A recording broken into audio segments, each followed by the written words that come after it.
Welcome to the Ricardo Del California Show. I am here today with actors Kelly Quinn and Spencer Pugh. Hello, how are you all doing? Good. Good. How are you doing? I am doing excellent. We are here today because we're talking about getting into Hollywood. I, Ricardo Del California, have written a movie script called The Italian-American Love Affair. Yes, The Italian-American Love Affair is a script, a romance story that has been inspired by some true events in history, some make-believe. And when you're writing a script and you're trying to sell a script, a lot of agencies won't just take a copyrighted script, which it is. What they will do is they want a little more in there. So a website was created, the ItalianAmericanLoveAffair.com, and a movie trailer. This has been a 3-year journey with me, writing the script, creating the website, finding actors to be a part of this, and then, of course, filming this. I had the pleasure of working with the Actors Workshop Studio. I interviewed many people, and this is how we met. So this has been quite a journey for me, and it's been an honor to work with both of you. So there were auditions that were being held, obviously held an audition for this, and it was promoted by the studio. Kelly, what kind of drew you into wanting to be a part of making this movie trailer? And I'm a sucker for a good love story. So, I mean, that definitely drew me in. And especially that it was kind of this unique story that took place. I don't know how much you want us to give away about things. We could talk about that. And I love the idea that there were, kind of letters first, especially because of the time, this is how people used to meet and get to know each other. It wasn't always, they don't have apps. That's not happening. So that is so interesting to me to have a relationship start that way and then be able to finally go meet this person that you've been getting to know with a pen and piece of paper. That was really inspiring and romantic, even more romantic film. So I really enjoyed that aspect of it. And I did enjoy the fact that it was, 2 different countries, not the same necessarily where they're living, their culture. And for me, that hit home because my husband is a different ethnicity, different culture than me. And so I relate to that. I appreciate that. And today, in today's age, people are meeting through a variety of different apps and platforms. And here we are in the script. I mean, it's basically a story of the male lead is friends with the family of his future wife. He sees her in a picture, writes her mother. Again, he didn't call her mother. He wrote her. Right? This is 1950s, post-World War II, gets permission and starts this writing relationship that is 7 years long, sending postcards, pictures. And the journey that he took was incredible because he sailed around the world. And then finally they meet in Messina, Italy, when he finally retires from the merchant service. And that's how this flourishes. Eventually they date in southern Italy, and then they finally marry, and then they come to the United States and begin a whole new life. Mm-hmm. So the movie, if all goes well, it will start with his childhood in World War II and losing his mother in the bomb shelter. She died of pneumonia, all the way through his merchant service. He was very poor, walked without shoes for 7 years before he went to the merchant service. The doctors thought he had tuberculosis post the war because he did not have enough food. The famine and the poverty. Southern Italy was very bad post-war. And then making something out of nothing. I mean, really the American dream. Spencer, what made you kind of tap into the character? How did you get into this? Yeah, so what really helped me with this character was seeing how dedicated he was as a person with his relationship as well as with his relationship as a merchant marine. So what I really wanted to do was tie in kind of both and romantic and work, and use that to kind of show that he can really do it all, and he's really dedicated to do what he wants to do if he has his mind to it. And that's why he goes all the way, and that's why he meets her, and that's why he keeps writing her for so long, is that he's dedicated to what he wants and he goes after it. Kind of pursuing the dream. Mm-hmm. And they did live the dream. I spoke to you both. There was several other qualified people that had come in to the studio. Just a hoot for me to just interview people and get their backgrounds. It was a different type of casting because this was a silent trailer, right? This is all acting. There's no words. So when I was talking to Rob, the teacher at the studio, he said, "Are they going to read the script?" I said, "No, I just want to get to know the actors. I want to get to know their background. I want to know about their personalities." And you two you were just shining. Kelly, you talked about your family and your history and why you wanted to get into acting. What got you into acting? Well, I started acting when I was very little, probably 3 or 4. I had my old acting headshots with the ponytails but we were still in San Diego, so we used to drive up to LA for the auditions. And I just have memories of like memorizing like a kid's book or something, like a passage from, I don't know, Bernstein Bears, and then having to perform that. But it was kind of taxing on my family. One of them would have had to quit work to continue to keep, driving me up to LA. So I got a little bit away from it and just stayed in like local theater classes and things. And then I got into sports real heavy. And then after graduating college, I got into law enforcement. And I would argue that I did a lot of high stakes acting in that, and did some undercover work, which is, if you mess up, it could mean your life or someone else's. So it was, yeah. So it was very interesting, because I sort of still kept doing it in whatever I was doing. And then as life calmed down a little bit, my husband out this challenge to me. He said, "Well, what have you always wanted to do that you haven't really gotten to really pursue?" And I said, "Well, I've always wanted to pursue acting." And I did it when I was little, but my parents kind of shut the door a little bit. But, with his support and blessing, I started taking acting classes. And again, coming back to it after having a lot of life experience.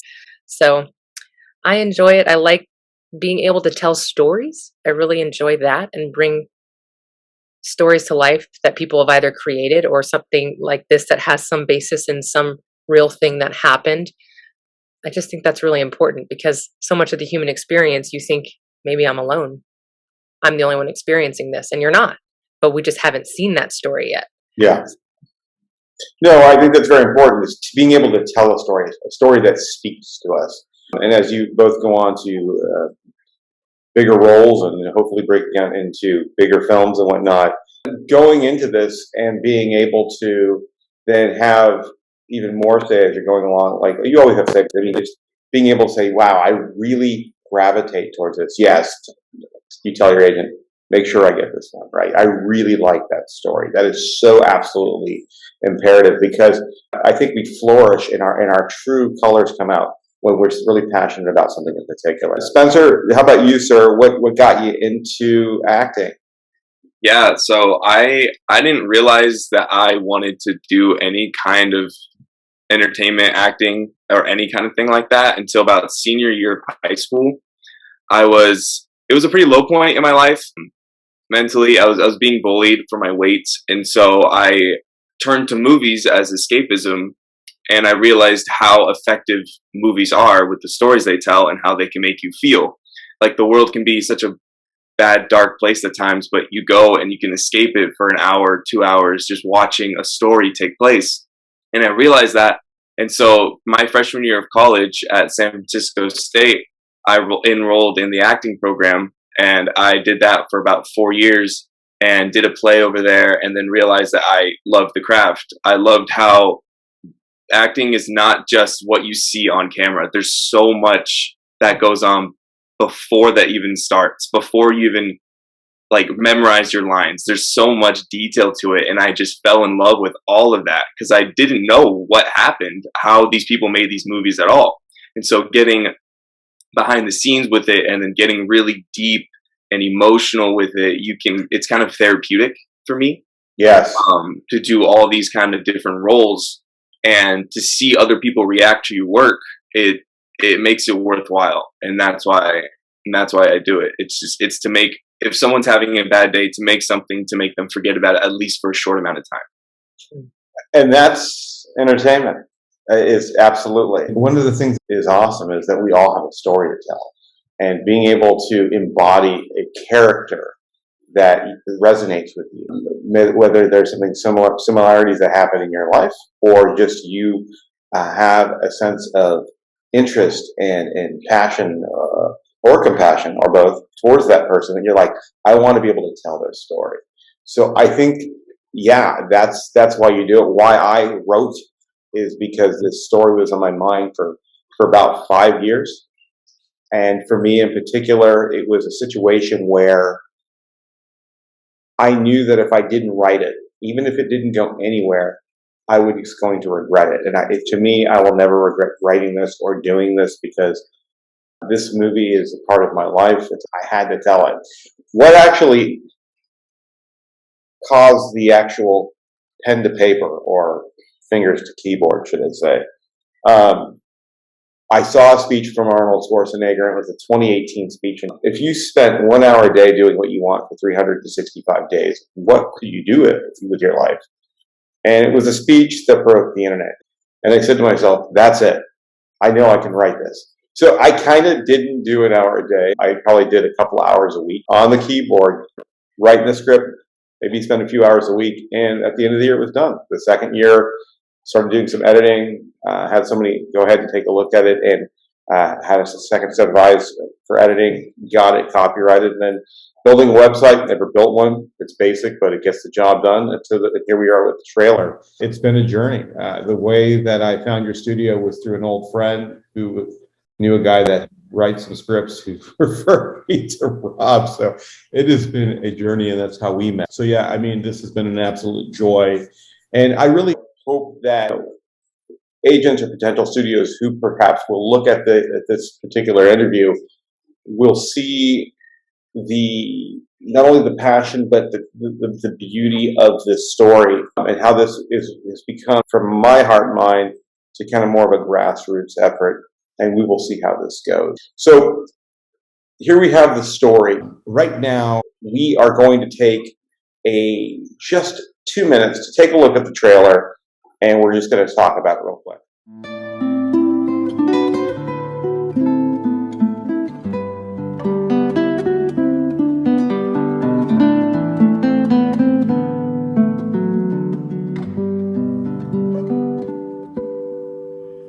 Come sei bella, più bella stasera, Mario. Splende un sorriso di stella negli occhi tuoi blu.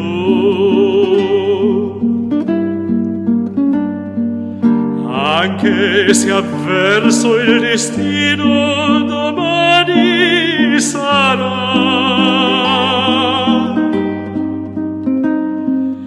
Oggi ci sono vicino perché sospirar, non pensar, parlami d'amore, Mariù. Tutta la mia vita sei tu. Gli occhi tuoi belli brillano, fiamme di sogno scintillano. Dimmi che illusione non è, dimmi che sei tutta per me. Qui sul tuo cuore non saprò più, parlami d'amore, Mariù. All right, so that was the trailer. Get some feedback. Kelly, what was some of your memorable moments in making that trailer? Oh wow. I definitely think the beach, which is one of the later scenes, the beach scene, because I remember how high the tide was, and we kind of had a time limit so that there was even enough space for you to stand and get the footage. And the water was cold because it's California, so a lot more wet than I thought I was going to get when water came up higher than I anticipated. Yes, it was. The currents were kind of coming in, and I was trying to just get a shot of you guys coming in. we were snorkeling in that scene, or at least giving the impression we were, and just hoping like, oh, please do not trip and fall in the water, because I know you're trying to keep your lovely, wig on because you're Oh yeah. of nature, but you had that Uma Thurman.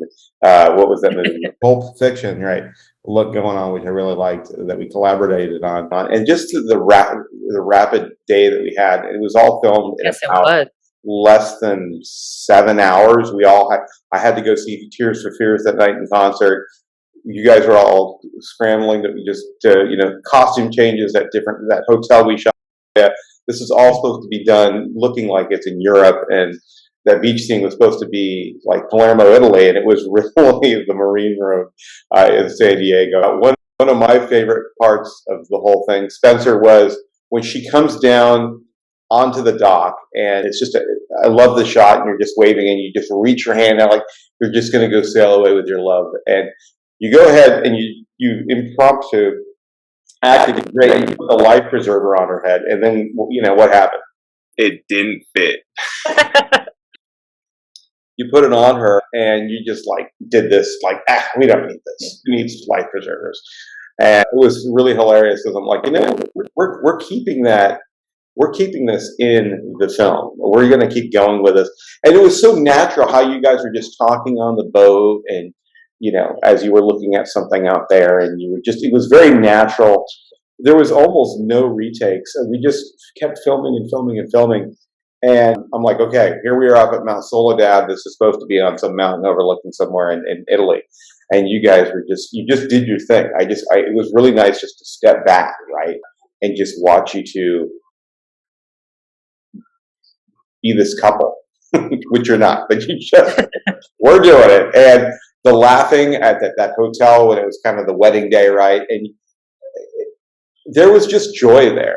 You just well, the hat was very helpful because it, like the life preserver that didn't fit over me. Right. The hat didn't actually fit on Spencer's It did head. not. I mean, I guess if I was in a different mood, it wouldn't have been. But to me, that was just so funny. And then it was like, how would I react? That's how I would have reacted with with my new husband. I think that's where a lot of the joy came from, just allowing that to be funny and not let it, or neither one of us went, oh no, it doesn't fit. It was just, oh, that's funny, it doesn't fit, let's use that. Yeah, and that was my hat. So Spencer, you have a little bigger brim there, and that's fine. But yeah, you just went with it. I'm like, all right, it's a little small, but we made it work. It was pretty awesome. So for you, Spencer, any particular part you loved about it? Well, I really loved the two things. One, the view from Mount Soledad was gorgeous that day, and it was just so perfect for the lookout because there was no clouds. It was just beach and just beautiful. And then the second thing was how we got on the boat, how like cool the workers were. They just let us on the boat, which was really nice. And when we were on the boat, the sail kept swinging with the wind. Yep. And I was like, hoping not to get knocked out by this thing. So every time I was talking to Kelly, I had to like put the hand up to stop the sail a little bit every now and then, which was fun to do. So every time I watched the trailer, I looked for the sail moving just a little bit towards me. I'm like, there, that's when it was coming. Yeah, because I was looking at that. He's going to get hit in the head. Like we're gonna have some workman comp on a no budget trailer. I was very pleased with it. One of the things that, because the story's been so dear to my heart, really is the moment that you had with your sea bag, right? That duffel bag that was supposed to be your sea bag, and you're coming in off. The ship was called the Zancle, Z-A-N-C-L-E, and it was a merchant ship, and it's supposed to be in the 1950s. And of course, you were in front of the Midway, but that's okay. And you're walking, and you throw your bag down, and you just embraced her, and it's like to see that happen was between two actors when you write something and that kind of come to fruition. It was very emotional for me. So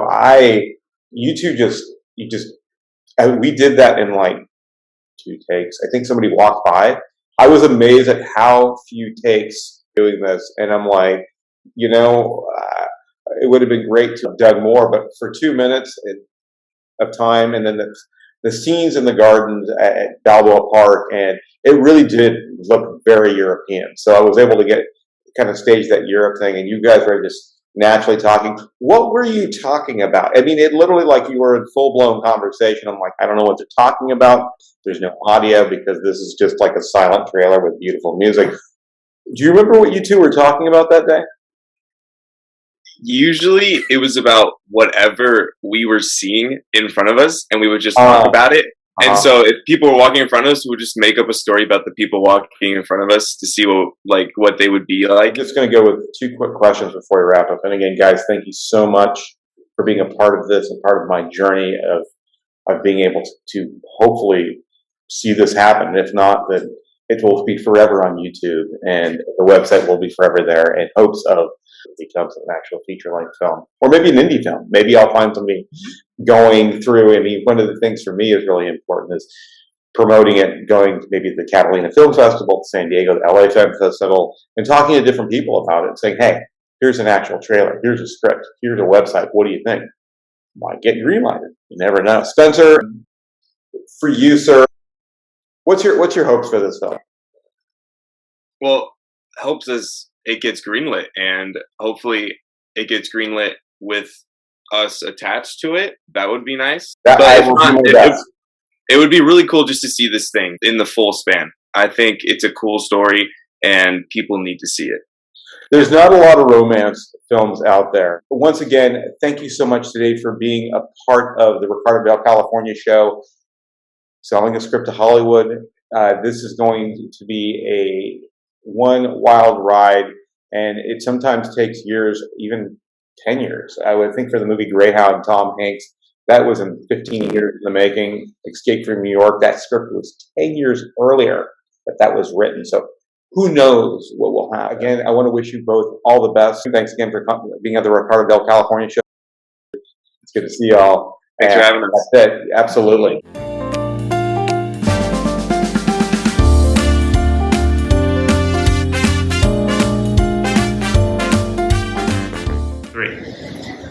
Well, hello again. This is Ricardo Del California. Thank you so much for watching my show. It means so much to me. If you like what you saw today, please subscribe, and I'll see you real soon.